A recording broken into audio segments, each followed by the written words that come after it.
নিজামটাকে সুন্দর এবং সুশৃঙ্খল করবার জন্য, সুন্দর এবং সুশৃঙ্খল করবার জন্য। আচ্ছা বলুন, আমাদের পিতা যদি একজনকেই দাবি করতাম তাহলে সম্পদ কার কাছে চাইতাম? কথা বলেন, এই জোরে বলেন, সম্পদ কার কাছে চাইতাম? চাওয়ার কোনো ক্ষমতা ছিল আমাদের না। এরপর আমাদের মা যদি একজনকেই দাবি করতাম তাহলে আমাদেরকে আর লালন পালন করতো কে? আমাদের সেই মা তো অনেক আগেই চলে গিয়েছে, ঠিক না বেটি?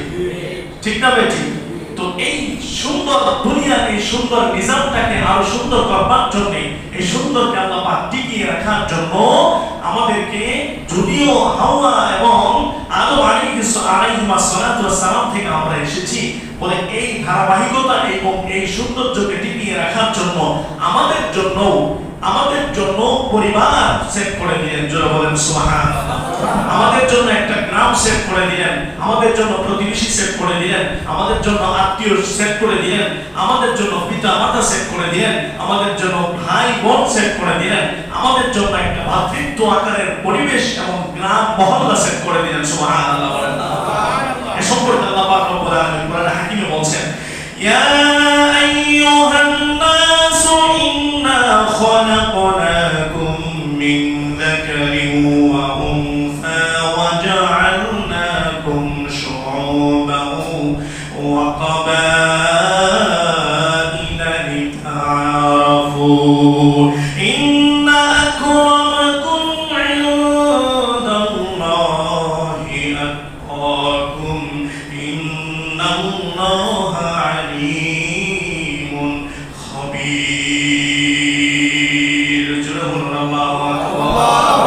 আল্লাহ পাক রব্বুল আলামিন বলেন, হে মুশরিক, তোমাদেরকে এক মা এবং এক বাবা হতে সৃষ্টি করার পরে যেহেতু দুনিয়ার মধ্যে অগণিত মানুষ, দুনিয়ার মধ্যে অগণিত নারী ও পুরুষ রয়েছে, এই নারী পুরুষগুলোর কুল কিনারাকে আল্লাহ পাক রব্বুল আলামিন ঠিক করে দেওয়ার জন্য আল্লাহ পাক রব্বুল আলামিন এবার ডাকে জানায় দেয়, আমি কি করলাম তোমরা শুনে নাও। আল্লাহ বলেন, ইয়া আইয়ুহান নাসু ইন্না খলাকনাকুম মিন যাকারিন ওয়া উনসা, হে সকল, আমি আল্লাহ তাআলা তোমাদেরকে সৃষ্টি করেছি একজন নারী থেকে এবং একজন পুরুষ থেকে। আমি আল্লাহ সৃষ্টি করেছি একজন পুরুষ ও নারী থেকে।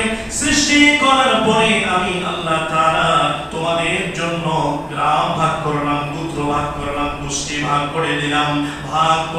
এই কারণে লিতাআরাফু, যাতে করে তোমরা তোমাদের পরিচয় পত্রগুলো মানুষের সামনে বহন করা, উত্তোলন করা সহজ হয়ে যায়। সুবহানাল্লাহ। আচ্ছা বলেন, যদি আমাদের মা এবং আমাদের পিতা সেই দুইজনই থাকতেন তাহলে আমাদের পরিচয়টা কি হতো? কঠিন হয়ে যেত না? আর জোরে বলেন না, কঠিন হয়ে যেত না? যদি আমি জিজ্ঞাসা করি, ভাই আপনার পিতাকে বলে আদম, ভাই আপনার পিতাকে বলে আদম, ভাই আপনার ঠিকানা কোথায়? বলে অমুক জায়গায়। বলে কি বাবা, তোমার বাবা হইল সেই শ্রীলঙ্কা অথবা হিন্দুস্তান, না হলে মক্কায়, না হলে মদিনায়, আর তুমি এখানে, ব্যাপার কি কেমনে কি? বলে এরকম কঠিন হয়ে যেত মানুষের জন্য পরিচয়গুলো তুলে ধরা, কষ্ট কঠিন হয়ে যেত। এজন্য আল্লাহ পাক রব্বুল আলামিন আমাদের জন্য সেট করে দিলেন একটা পরিবার, আমাদের জন্য সেট করে দিলেন প্রতিবেশী, আত্মীয় স্বজন। এইভাবে মানুষ, গ্রাম মহল্লা তারা আমাদেরকে ভাগ করে দিয়ে পরিচয়গুলো তুলে ধরবার সহজ পন্থা আমাদের জন্য করে দিয়েছেন। জোরে বলেন সুবহানাল্লাহ। আর একটু জোরে বলেন না সুবহানাল্লাহ।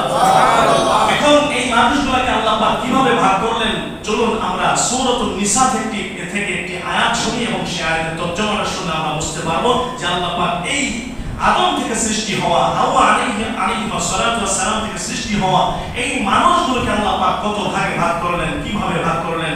আর এই ভাগগুলো করার একমাত্র কারণ হলো যাতে করে তোমরা একে অপরের হক আদায় করতে পারো, একে অপরের সাথে পরিচয় তোমরা সহজে তুলে ধরতে পারো, একে অপরের সাথে ভাতৃত্ব তোমরা সহজেই বন্ধন করে নিতে পারো। পড়েন সুবহানাল্লাহ। আরেকটু জোরে পড়েন না সুবহানাল্লাহ। আল্লাহ পাক রব্বুল আলামিন বলেন, ওয়া'বুদুল্লাহা ওয়া লা তুশরিকু বিহি শাইআন ওয়া বিল ওয়ালিদাইনি ইহসানা ওয়া বিল কুরবা ওয়াল ইয়াতামা ওয়াল মাসাকিন। আল্লাহ পাক রব্বুল আলামিন বলেন, ও দুনিয়ার মানুষ, তোমরা একমাত্র আমি আল্লাহ পাক রব্বুল আলামিনের ইবাদত করো। দ্বিতীয়ত, তোমরা তোমাদের পিতা মাতাদের সাথে সৎ আচরণ করো।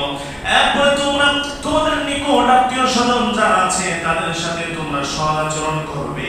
এরপরে তোমাদের দূরবর্তী আত্মীয় স্বজন যারা আছে তাদের সাথে সৎ আচরণ করবে, তোমাদের গ্রামবাসী মহল্লাবাসী যারা আছে সকলের সাথে সৎ আচরণ করবে, এবং যারা ইতিম এবং মিসকিন হবে আল্লাহ পাক রব্বুল আলামিন বললেন তাদের সাথেও তোমরা সৎ আচরণ করবে। এইভাবে তোমাদের হাত যাদের মালিক হয়েছে অর্থাৎ তোমাদের মধ্যে যারা দাস দাসী হয়েছে বলে তাদের সাথেও তোমরা সৎ আচরণ করবে। আল্লাহ পাক রব্বুল আলামিন বলেন ইন্নাল্লাহা লা ইউহিব্বু কুল্লা মুখতালিন ফাখুর। এই জমিনের মধ্যে যারা অহংকারী হয়, এই জমিনের মধ্যে যারা দাম্ভিকপূর্ণ হয়, আল্লাহ তাআলা তাদেরকে ভালোবাসেন না।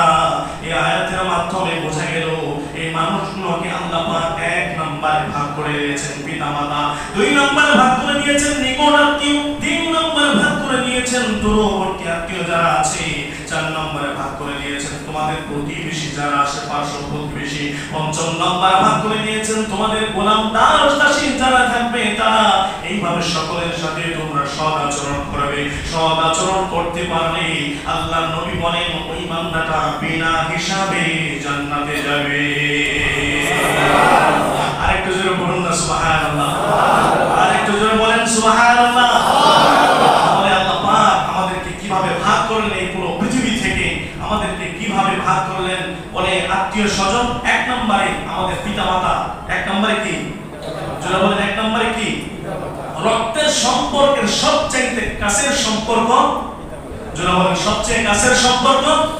তারপরে নিকট আত্মীয় থেকে যেমন ভাই বোন, চাচা দাদা দাদি, নানা নানি, মামা মামি, এইভাবে এই সম্পর্কগুলো নিকট আত্মীয় যারা আছে এদের সকলের সাথে এইভাবে সদাচরণ করতে হবে। শুধু তাই না, বলে আপনার আমার পাশে যারা বসা আছে বলে তাদের সাথেও সদাচরণ করতে হবে। আমি আপনি যেখানে বাড়ি করেছি তাদের সাথেও আমাকে আপনাকে কি করতে হবে? সদাচরণ করতে হবে।